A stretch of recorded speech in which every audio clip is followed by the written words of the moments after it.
Welcome to the Cognitive Crucible, produced by the Information Professionals Association. Our website is information-professionals.org, where you can find links and information about today's conversation and get access to members-only content. Join John Bicknell and explore all aspects of our generational challenge, cognitive security.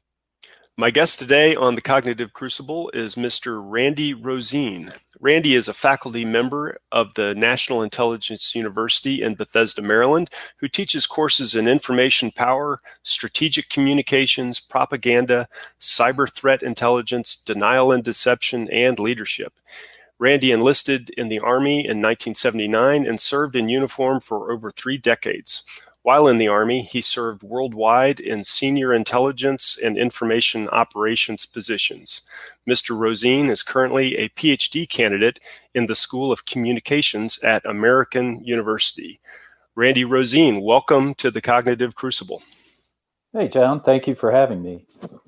I'm hoping that you can give our audience a little bit more background on what sounds like a very long and successful Army career. Yeah, sure. It was. I like to think of it as rich and varied. I was a combat arms. I was a combat arms guy who took some soirees into psychological operations, information operations, and Middle Eastern foreign area officer. So I had the privilege of being the IO chief in Iraq from 2009 to 2010 with the First Corps rotation in the box, and then immediately followed that up with I got a job offer to be the IO chief at CENTCOM from 10 to 12, and then I got the call back to being a Middle Eastern FAO to be the senior defense official and defense attaché for Yemen, which is what I did for 2 years. And I can say that was certainly that was an adventure. This is in you said the 2012 timeframe? Yeah, 2012 to 2014. I was the last DAT to go there and actually finish a tour. My successor, I think it was about 6 months, they closed the embassy, so he had to shut everything down and evacuate all of our equipment and whatnot from Yemen. DAT, for our audience that may not be familiar, is the defense attaché, correct? Yes, that's correct. Okay, yeah. And since retiring from the Army, you have been pursuing a Ph.D. And could you tell us a little bit more about your studies? Sure. Yeah, serendipitously, I was offered a position, teaching position at the National Intelligence University in the cyber threat intelligence concentration. And at that point in time, I was like, well, why not, why not pursue a PhD? So just down the street from NIU is American University, and they offered a PhD in communications, which, as I studied it, actually fit in quite well with my experience and background as a PsyOper and IO guy. So I embarked on that journey in 2017, and I'm an ABD, all but dissertation, and working on the finishing touches right now. Uh-huh. Nice. I'm just curious. Sidebar: is the GI Bill helping at all with your studies? It is totally paying the whole thing. Nice. Yeah, and AU is great. They have a yellow ribbon program there. Yeah, it's worked out better than expected. All right, yeah. For all you military folks listening, getting ready to get out or retire, here's a success story on deploying the GI Bill. benefit that comes with military service. So, so what is your dissertation on? Well, I'm looking at it. The great thing about the program at American University is that they look at the confluence between information and communication technology and democracy and communication. So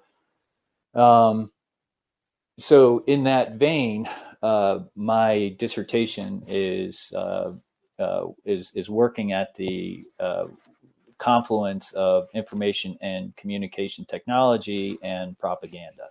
And I'm using a Russian case study to highlight how the Russians have adapted information communication technology with their influence techniques. Could you tell us a little bit more about, or maybe contrast the Russian methodologies compared to the West or the U.S. in particular? Yeah, sure. One of the big takeaways, that my case study will demonstrate is that the Russians have really adapted to new information and communication technology in terms of information doctrine much better than we have in the U.S. and in the West. And the interesting thing is through my research, the Russians were paying attention to our doctrinal development. Like I've looked at 30 years, going back to 1990 to the present day, of their theoretical literature, regarding information operations and whatnot. And they, in the 90s, they were actually blown away by Desert Storm. I mean, that really knocked them back for a loop. They couldn't believe they saw it as a total information war, because what we did was initially we blinded the Iraqis as to what we were doing, and then we influenced their how they processed what we were doing through psychological operations and jamming, electronic warfare. So they were still thinking at the 90s, they were still thinking like Soviet Army kind of tactics. So when they saw what we did in Desert Storm, for 2 or 3 years after Desert Storm, through 92 to 95, a lot of their literature was talking about that. So it made a big impact. And oh, by the way, the Chinese in their literature as well also noted the lessons from Desert Storm. And we produced a lot of theoretical literature on the nature of information warfare and so on and so forth. And one of the seminal ideas that developed out of the 90s for us was this concept of network-centric warfare. And almost all of our capabilities are derived from achieving that network-centric warfare effect. However, we were all in on developing technical capabilities of network-centric warfare concepts. Whereas the Russians were like, all right, we're pretty much broke. We don't have a lot of money, so we can't invest in this like the U.S. and the West can, and so they focused more on developing their doctrine and theory, which to a large extent reflects cybernetic thinking, and going back a few years.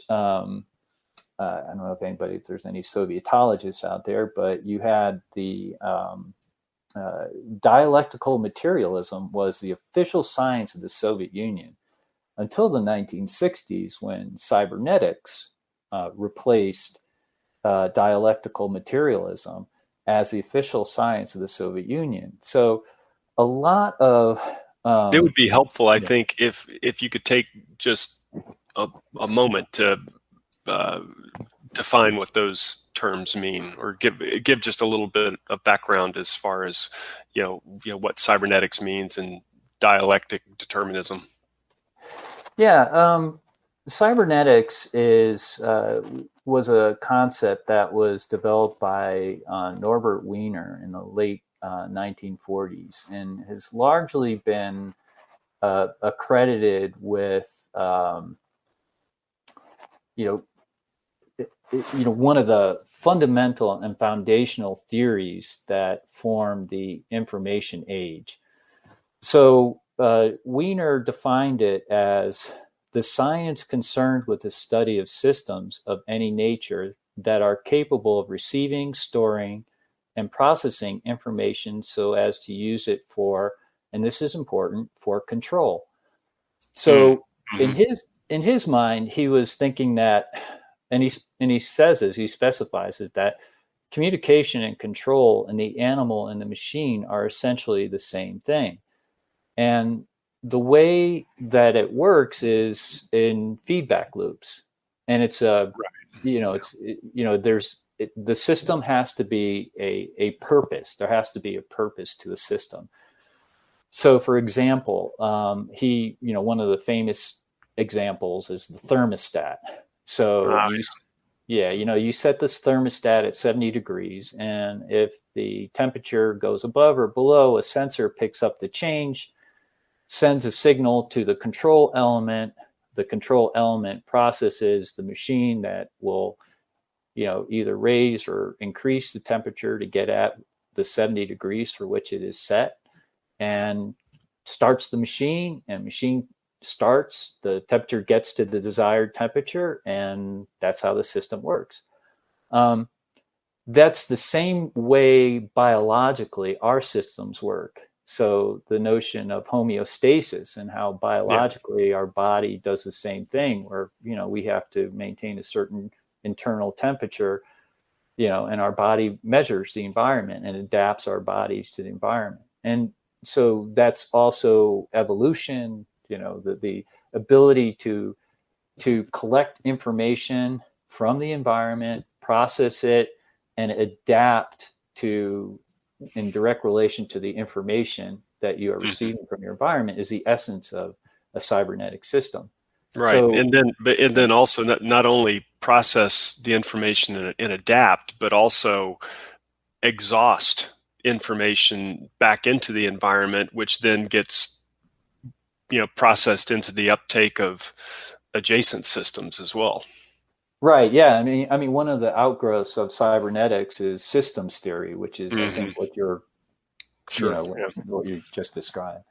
Right. So the Russians really adapted cybernetics to their theory. So when you have in their doctrine, you have information technical and you have information psychological, and those are two sides of the same coin for them. And so from that idea, you have organizations and operating principles that are developed with the technical and psychological in mind. So, for example, the GRU have their example are the KVI, what they call them, the KVI troops or organization. And so in one side, one section of the organization, they have the fancy bear organization that's hacking around the world, the doping, the 2016 election,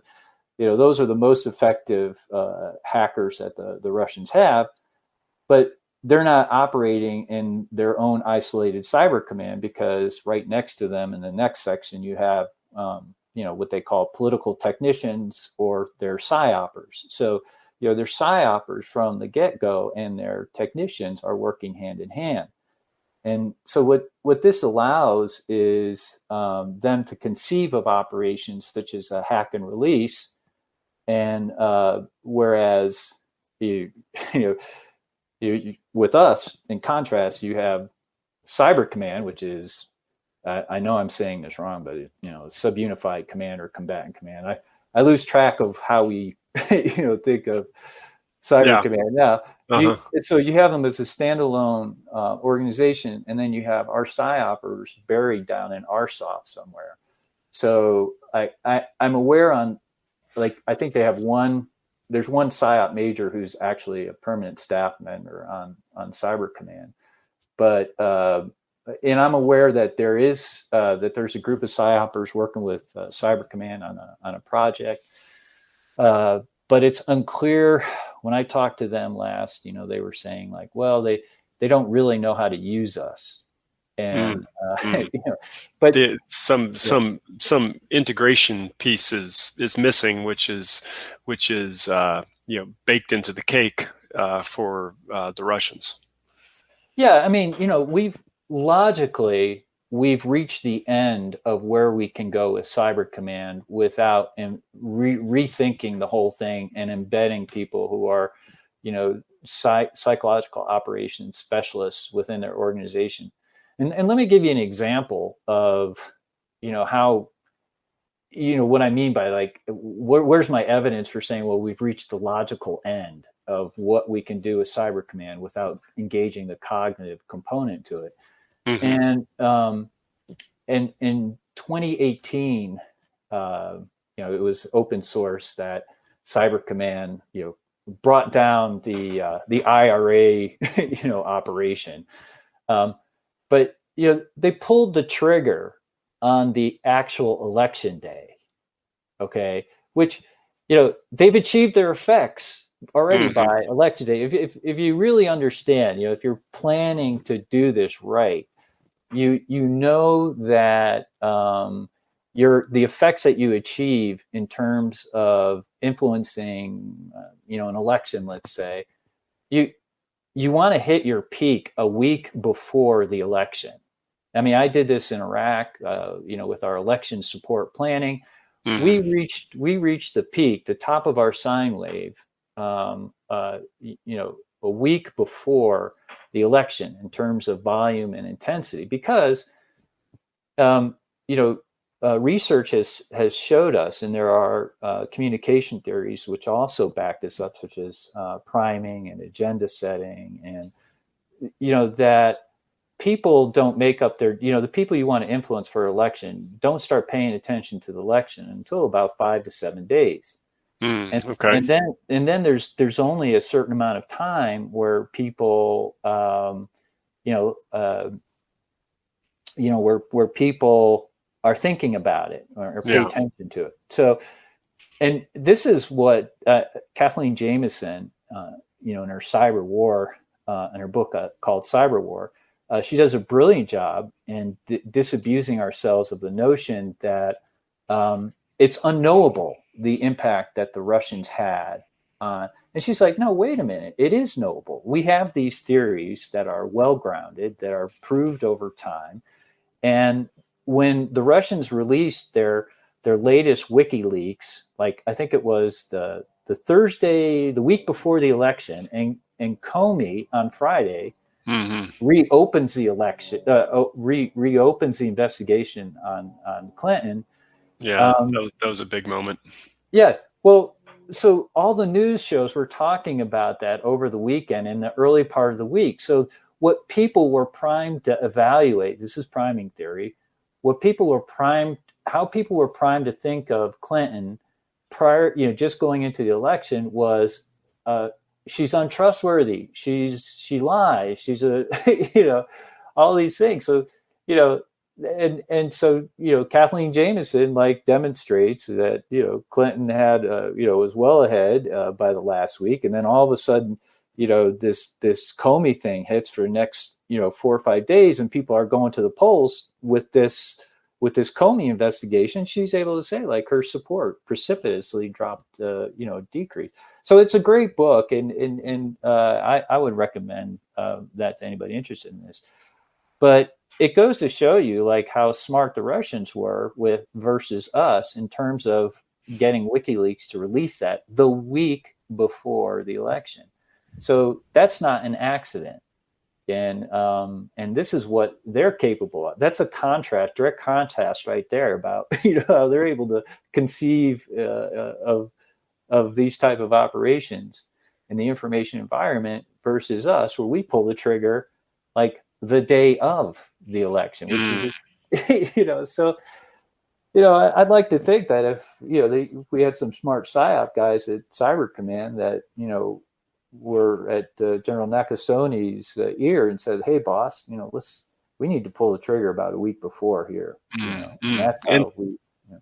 And so this example that you were just painting for us, you can trace that right back to the Russian information operations tending to be more grounded in theory. Their information operations are applied theory, whereas our information operations don't tend to have that same grounding. Is that a fair statement? Yeah, definitely.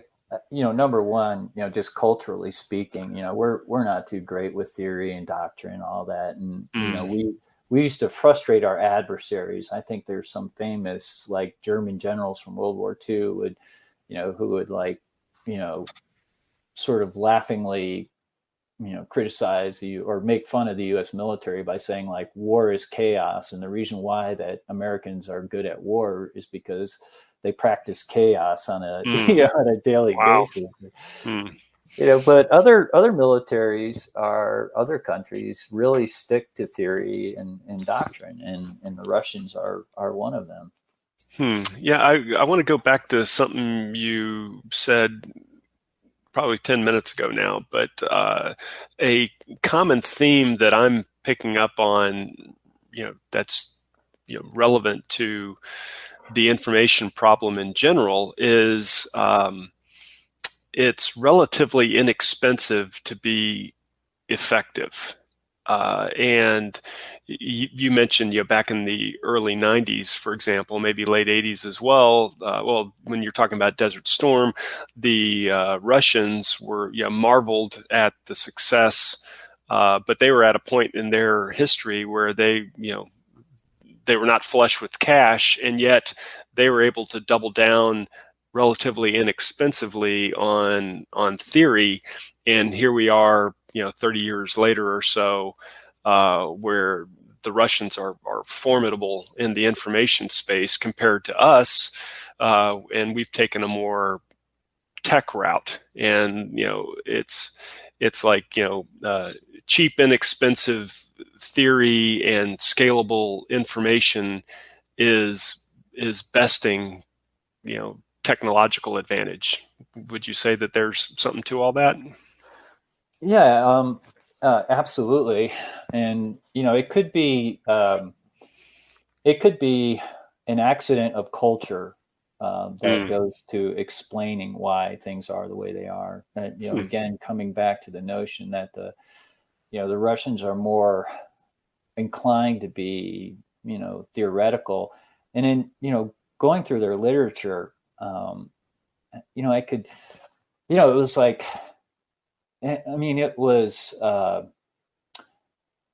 there was almost like a spiritual component to a lot what they were saying. Like there wasn't a lot of empirical evidence that was, produced in, they very much were engaged with ideas and not a lot of empirical, because I'm reading their stuff and and it was a lot of it. And, my thought was like, well, okay, so how are you going to, where's the empirical evidence that supports these claims and assertions that you're making here? And, but it just seems to be, in where they've headed. And I have to think that this is the cybernetic influence because, if you think that you can control humans and animals in the same way, then that makes it easier for you to think of how you can combine the technical and the cognitive. And oh, by the way, their reflexive control theory, which animates their, influence doctrine, is an outgrowth of second order cybernetics. So we second order cybernetics in the U.S. went off in like some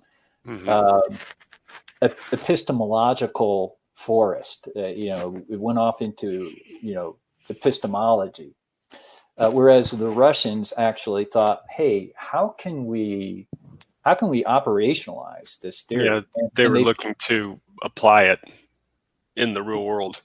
Yeah, as applications, as opposed to like the epistemological kind of research positions that one might take. So yeah, so I mean, can I linger on that for just a second? What is the value of taking the epistemological route?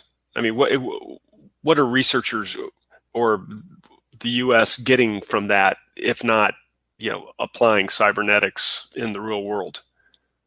Yeah, it's epistemology as applied to research. So, for example, and this is particularly the case in social science research, where if you're conducting an ethnography or something of that nature, or phenomenological investigation. Okay, yeah. I think I messed up epistemological a minute ago too. Okay. Okay, so we're in the same foxhole. Yeah, that's right.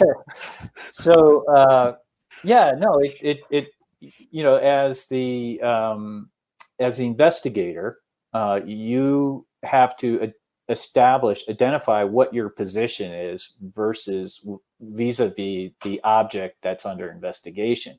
So, because you in social science, in qualitative research, you are the instrument of measurement.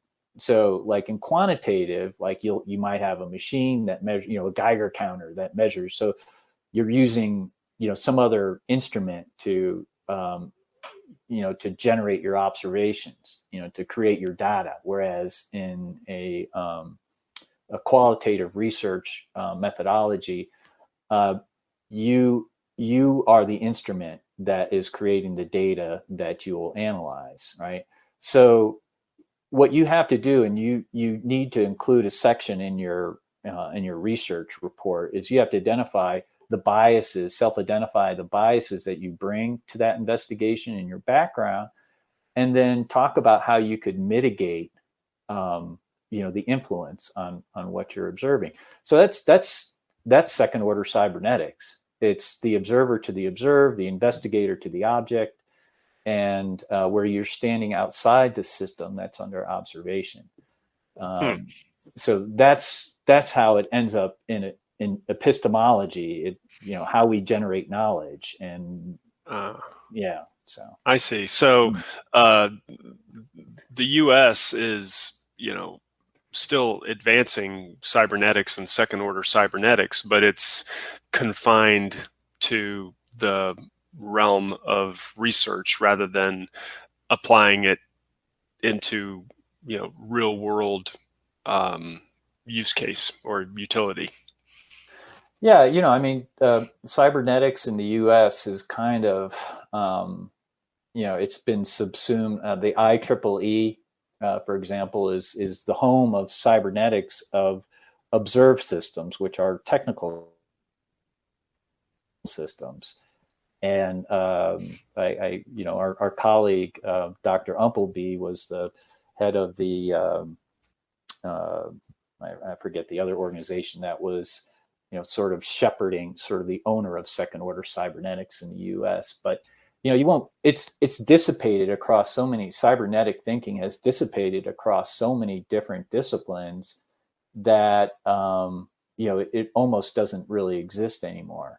And part of the reason is because it, by its nature, is interdisciplinary. The start of cybernetics was were the Macy conferences, which brought an amazing range of backgrounds to the conference and trying to figure this out. And that's why it's so amazingly brilliant, because you had the the Margaret Meads, of the day, and Batesons and von Neumanns and Wieners and Shannons, and the who's who of big great thinkers of the day came together and pulled this concept together.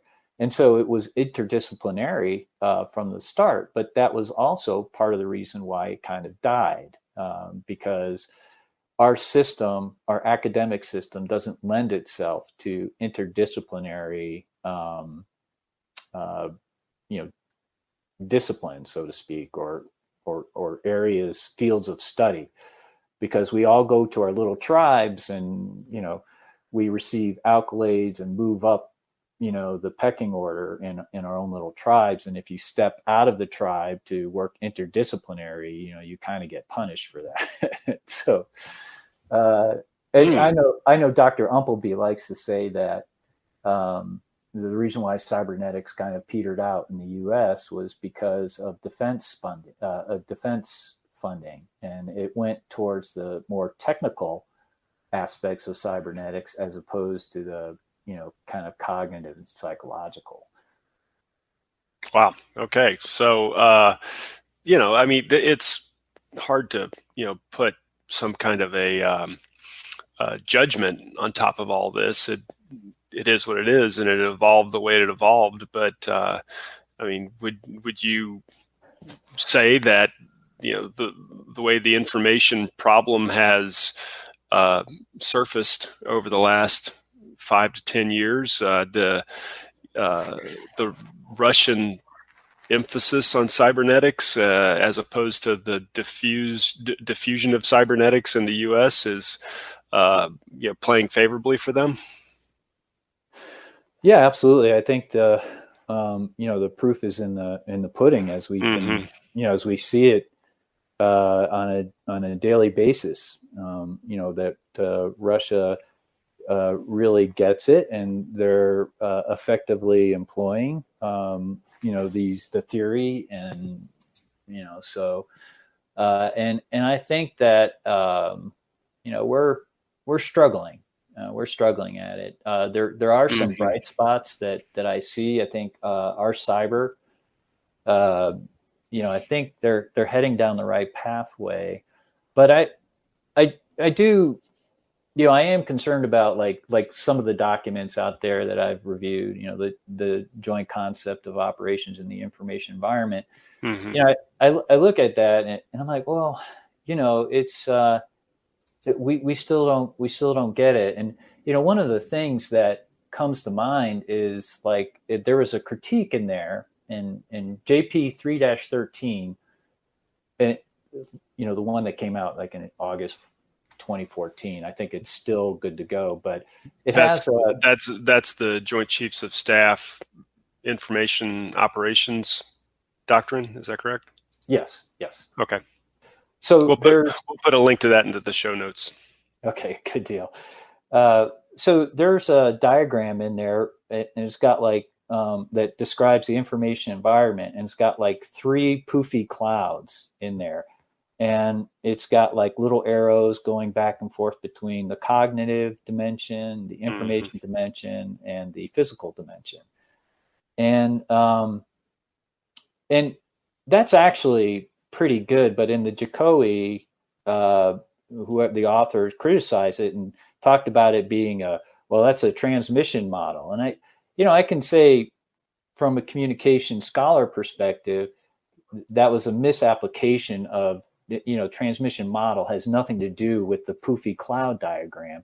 I mean, my problem with the poofy cloud diagram is that it's one dimensional, or I guess 2-dimensional if it's on paper, kind of represent. There you go, right there. We'll put a link to this in the show notes as well. This is figure I-1, the information environment, chapter 1, figure 1. No, I think that's a valid way of looking at the information environment. However, I would put it on a 3-dimensional axis. I would think of it more, instead of poofy clouds, as a cube. and you have an X, Y, and Z axis, and each one of those X, Y, and Z axis represents the cognitive, the physical, and the informational. So like in a three-dimensional cube, even though, so if you visualize a three-dimensional cube, and if you're looking to affect like physical systems, you're going to move along the axis of the physical, you're going to move along the physical axis, but there will always be a cognitive and informational dimension to what you're doing in the physical dimension. So it'll be less, but but still. So, for example, if you want to achieve effects against an adversary's, physical SCADA system or something like that, you're moving out in the physical dimension, but there's still going to be a cognitive aspect to it, and there's still going to be an informational aspect to it. So it's just going to be less. And likewise, if you're moving out in the cognitive dimension in terms of trying to influence a target audience, you're still going to have to contend with the physical and informational components of that.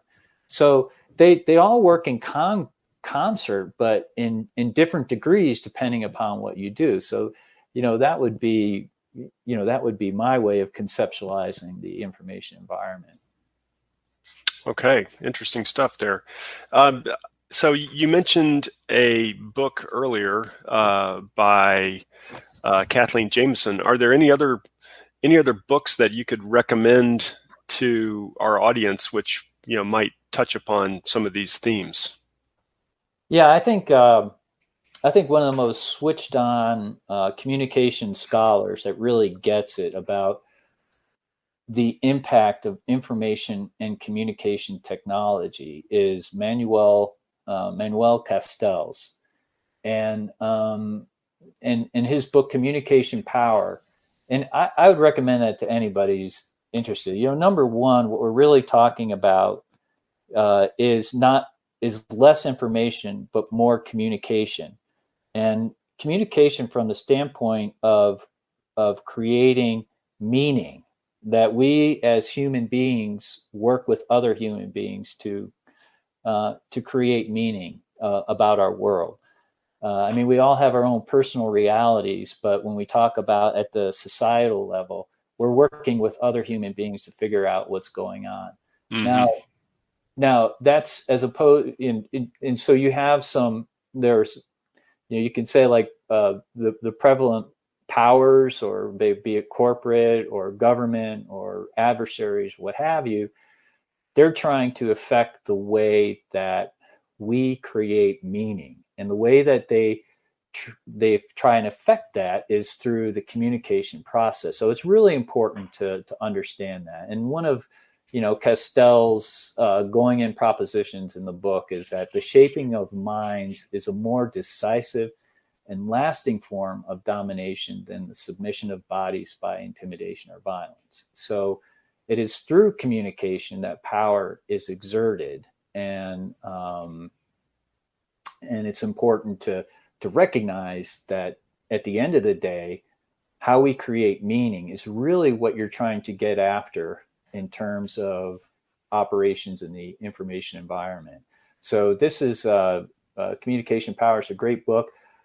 He also has another series of books called The Network Society. And so he talks about how the information communication technology through the creation of networks has fundamentally altered how we organize ourselves and exchange information.